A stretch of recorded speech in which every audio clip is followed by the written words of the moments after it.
ओम ब्रह्म सत्यम सर्वधार। आइए आज एक बार फिर से ईश्वर वाणी का चिंतन करें, विचार करें, क्योंकि ईश्वर चिंतन ही मुझे संसार रूपी ये जो भवसागर है इससे मुझे पार करा सकता है। सदगुरुदेव महात्मा मंगत राम जी ने इस संसार पर कृपा करते हुए दो सदग्रंथ फरमाए। एक ग्रंथ श्री समता प्रकाश और दूसरा ग्रंथ श्री समता विलास। ग्रंथ श्री समता प्रकाश जो है वो वाणी में लिपिबद्ध है और ग्रंथ श्री समता विलास जो है वो वचनों में लिपिबद्ध है। बड़ी ही आसान भाषा में सदगुरुदेव महात्मा मंगत राम जी के द्वारा ये कृपा की गई ताकि अध्यात्म के मार्ग पर जो चलने का शौक रखता है, चाहे उसके पास बुद्धि कम भी है, इन तेजस्वी विचारों को पढ़कर समझकर अपने जीवन में धारण करके अपनी बुद्धि में तप और तेज को हम बढ़ा सकते हैं। ग्रंथ श्री समता प्रकाश में महाराज जी एक युक्ति बताते हैं जिसको धारण करके हम अपने ध्येय में जो कि ईश्वर की प्राप्ति है उसमें कामयाब हो सकते हैं। तो कैसे होना है गुरुदेव बताते हैं वाणी के माध्यम से। कहते ये लाभ इस जगत में जानियो चतुर जान, ये लाभ इस जगत में जानियो चतुर जान, मंगत मन उपकार हो हाथों से हो दान।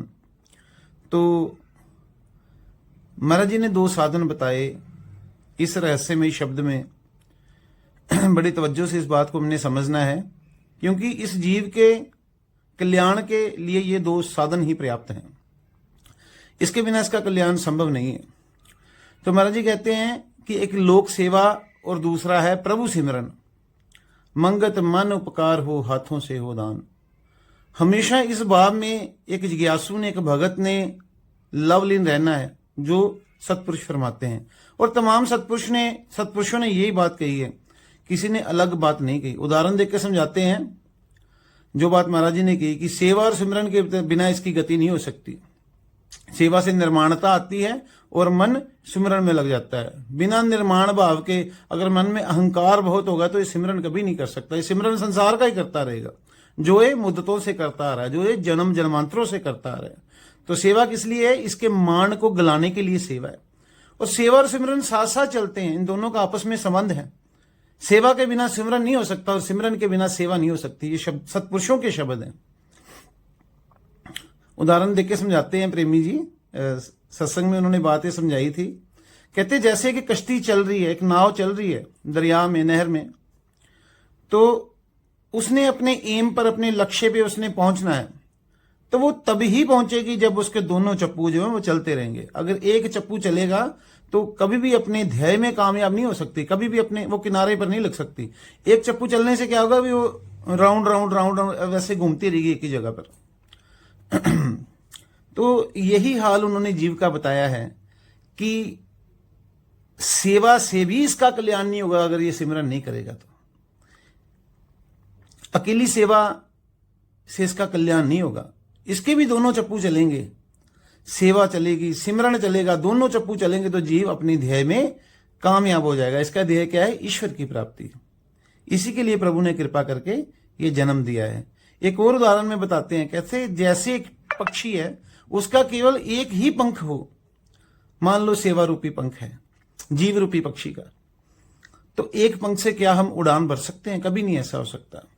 तो अगर हमारे दोनों पंख होंगे, इस जीव रूपी पक्षी के दोनों पंख काम करेंगे, सेवा और सिमरन, और इन दोनों पंखों के जरिए ही ये उड़ान भरकर अपनी प्रियतम तक पहुंच सकता है। इसका प्रियतम कौन है?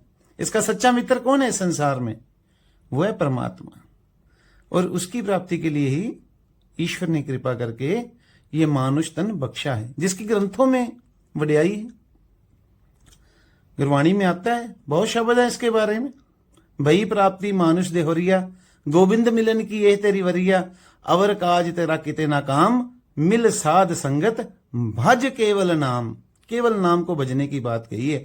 और ये नाम ही है, ये शब्द ही है जो मेरी गति कर सकता है, इस जीव की गति कर सकता है, इस जीव को इस संसार रूपी भवसागर से पार निकाल सकता है। एक बात इस शब्द में बड़ी समझने वाली है कि अवर काज तेरा किते ना काम, इस शरीर को धारण करके तेरा और कोई काम नहीं है सिवाय प्रभु सिमरन के और लोक सेवा के। महाराज जी भी यही बात कह रहे हैं, ये लाभ इस जगत में जानियो चतुर सजान, मंगत मन उपकार हो हाथों से हो दान। तो आइए हम इस प्रभु वाणी को समझें और अपने जीवन के कल्याण के लिए अग्रसर हों। ओम ब्रह्म सत्यम सर्वाधार।